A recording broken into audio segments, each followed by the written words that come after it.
Welcome to another session on using Linux. I'm Horit. In this session, we want to have a deep dive into permissions, particularly at the directory level.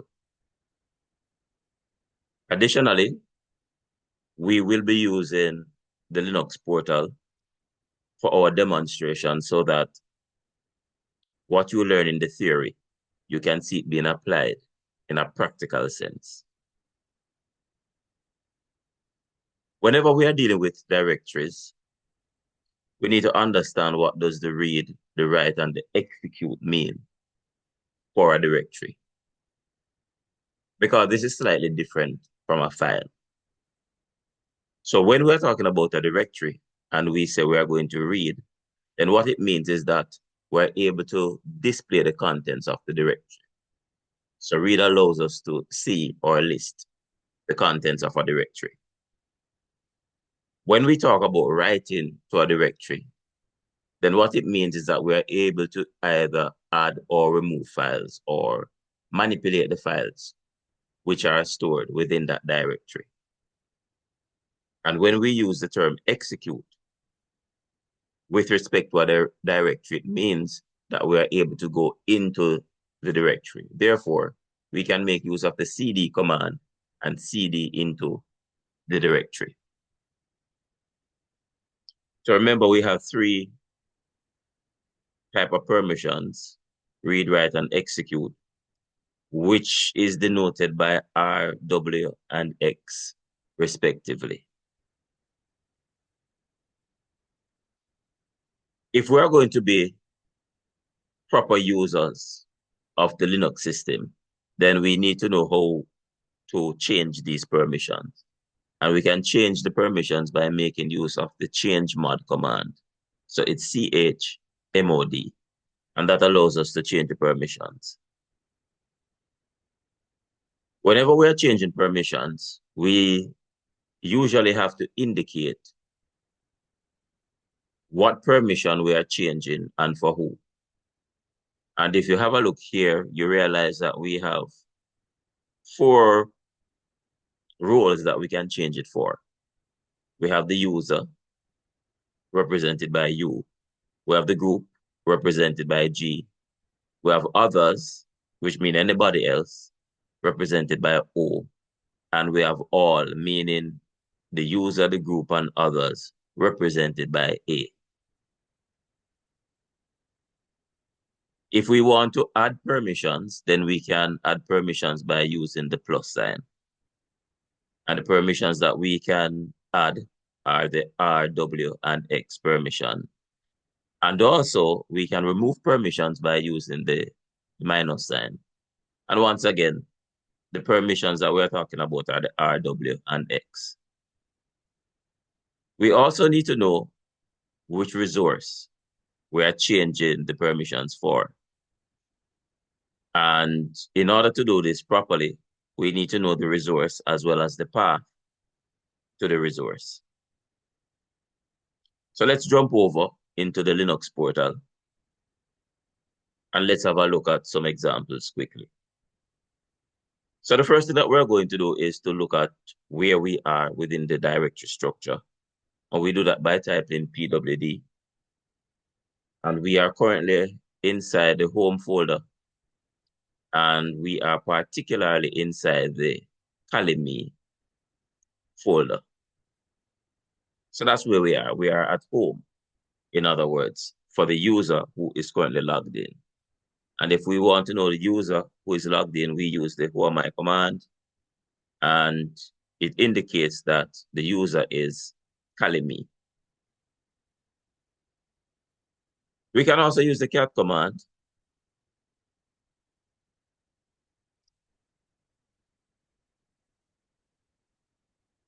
And when we use the cat command with the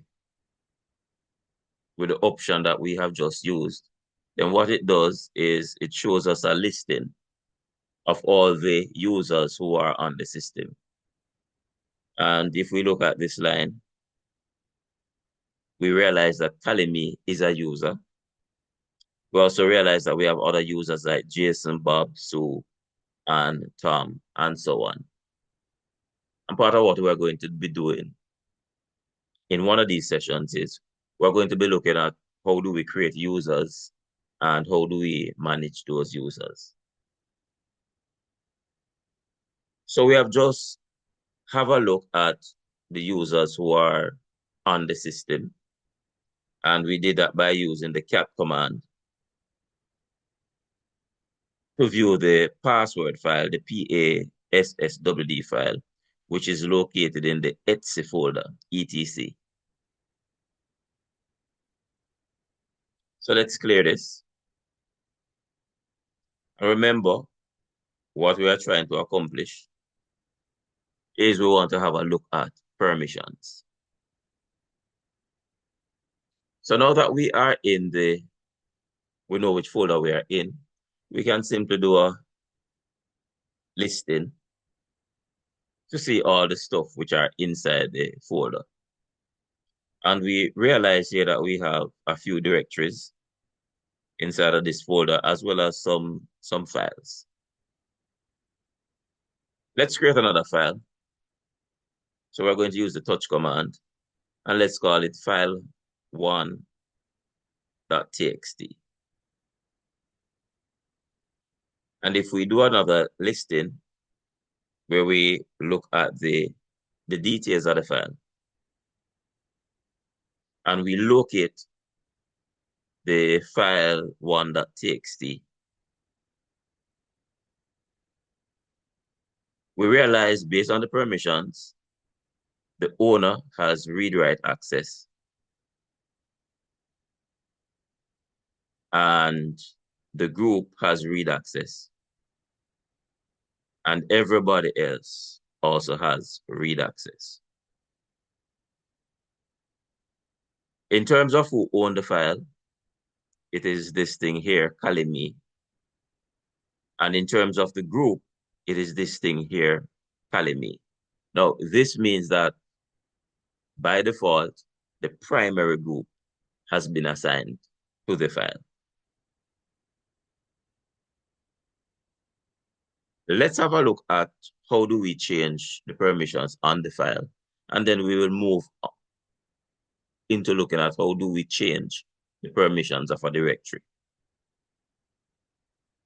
So as indicated earlier, we can use the change mod command. So let us try that. So it's change mod. Well, first of all, let's clear. Just please remember that for the owner, it's read-write access. And for both the group and others, it is read access. So let's clear. We're going to change the mode, and let us change the mode for others. And what we want to do is to add the write and the executable permissions. And the file that we are targeting is file1.txt.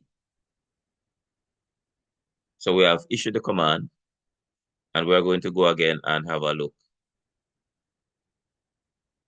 at what has happened.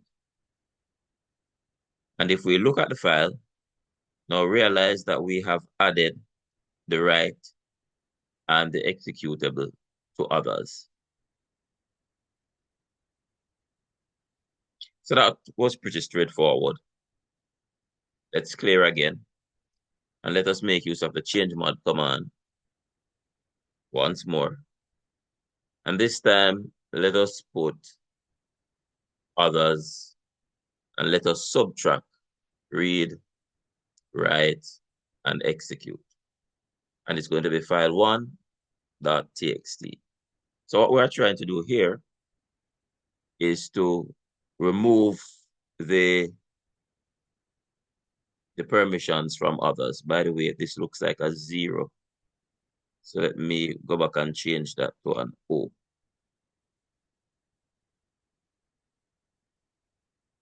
So hit enter.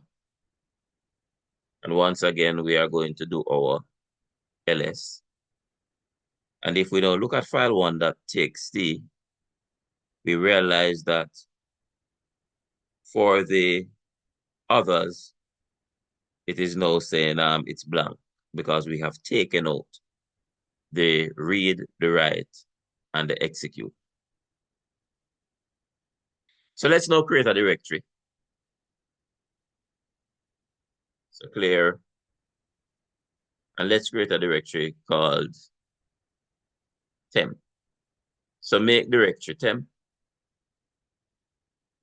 ls so that we can see that the directory has been created. And it's right here, temp.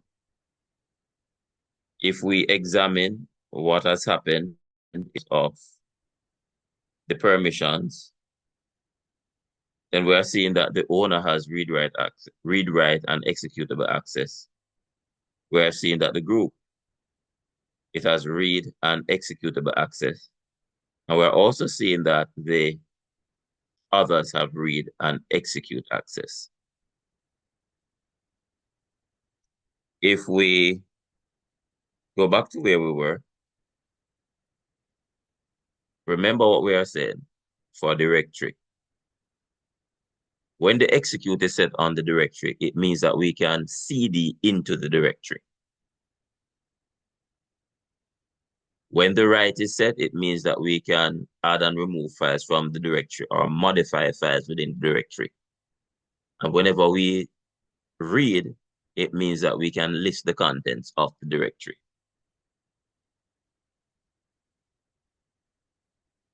So going back, I am currently logged in. So just do who am I again. You can see that Kalimi is currently logged in. And based on that, it means that we should be able to navigate into the directory. So let's try that. So cd temp, and you realize that we have entered into the temp directory. Let's go back out to the parent. So cd ...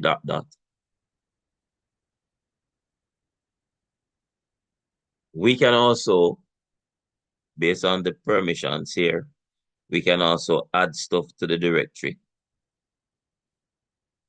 We just show that we could cd into the directory. And we should also be able to list the contents of the directory. So if I do a ls on temp, then we do not get an error message, which means that it runs properly. However, just in terms of demonstration, let us put something inside of temp. So I'm going to cd back into temp. And then we are going to touch, and let's call it temp.txt. And let's put some data into temp. So echo, this is a temp file. And then we send that data into temp.txt. Let's do a clear. And then we can now do a cat of temp.txt. And we are seeing the content. So therefore means that we have placed some values into this temp file. Once again, we can clear, and we can go back to the parent.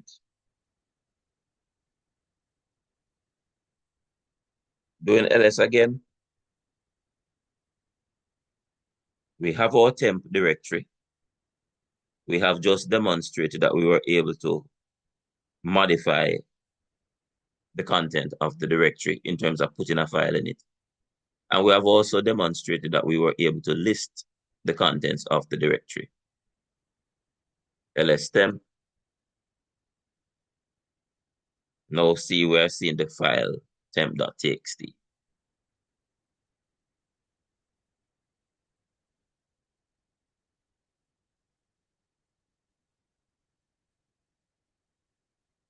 Now for directory, it makes sense by default for us to have read and execute access, because we would want to be able to list the content of the directory.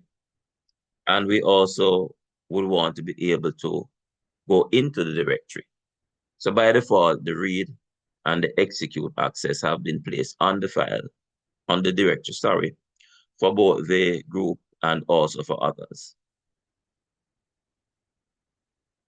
Let us change the permission for others. So we're going to change the mode. Others, let us remove the read and let us remove the execute from off of the temp folder. And let's just double check to ensure that that has been done.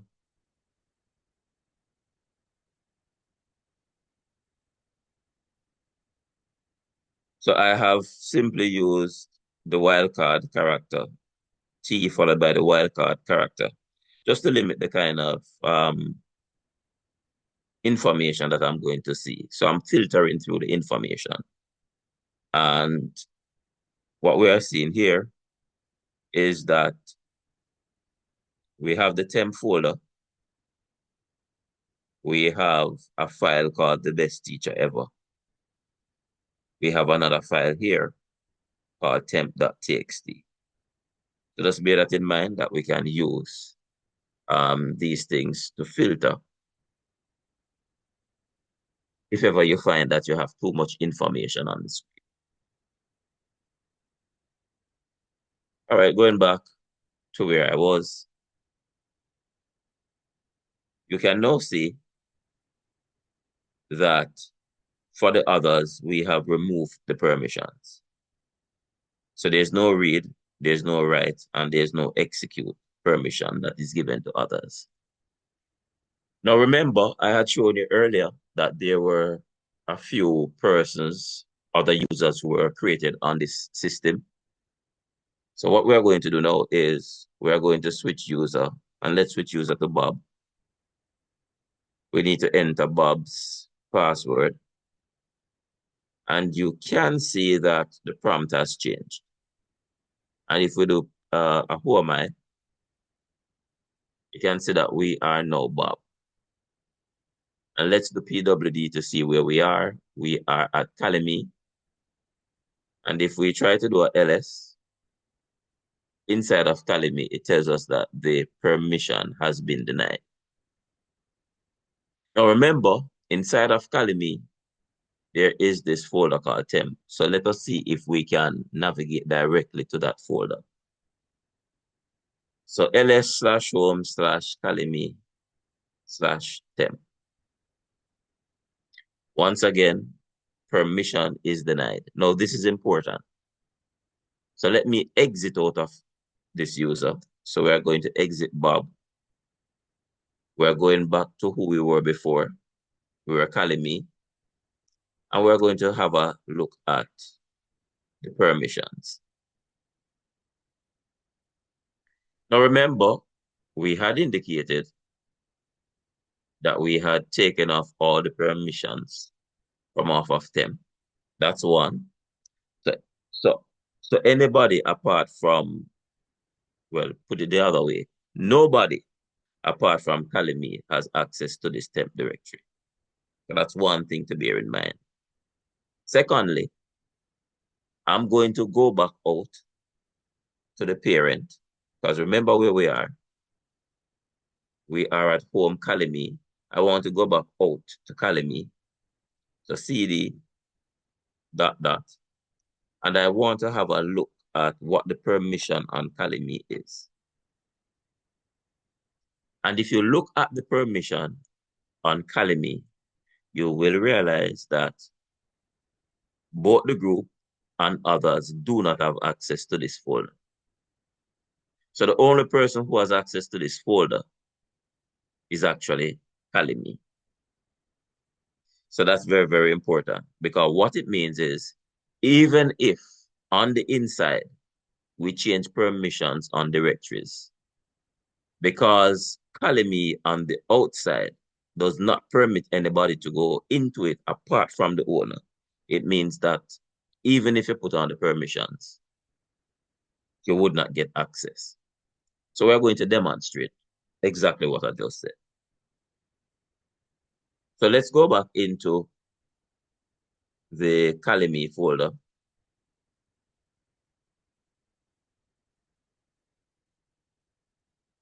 So that's where we are. We are back where we started. And let's put on back the permissions for others. So change mod, others. We're going to add back the permissions, which is the read and the execute. For temp, we're going to check to ensure that that has been done. Going back to temp, realize that others now have the read and execute. We're going to once again switch users to Bob. And we're going to see if Bob can display the content of that folder. So it's home, Kalimi, temp. Once again, it cannot access it, permission denied, even though we saw that we actually changed the permissions. So let's exit, going back to Kalimi, and let's backtrack to the parent so that we can see the permissions on the Kalimi folder. And let us change the permissions on the Kalimi folder. We're changing the permissions on Kalimi for others, and we want to add read, and we want to add execute for Kalimi. We're going to once again check to ensure that that is done. So let's just do a ls-l. And if we look at Kalimi, others now have read and execute access. So remember above, they didn't have the access. Now we are allowing persons to have that access. So let's clear, switch user again to Bob. And let's try that again.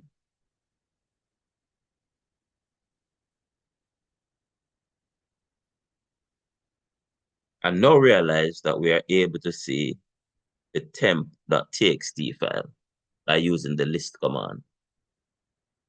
So there are a lot of things that we just discussed in terms of navigating the directory and in terms of getting the access. So let's pause here and we will continue in another video.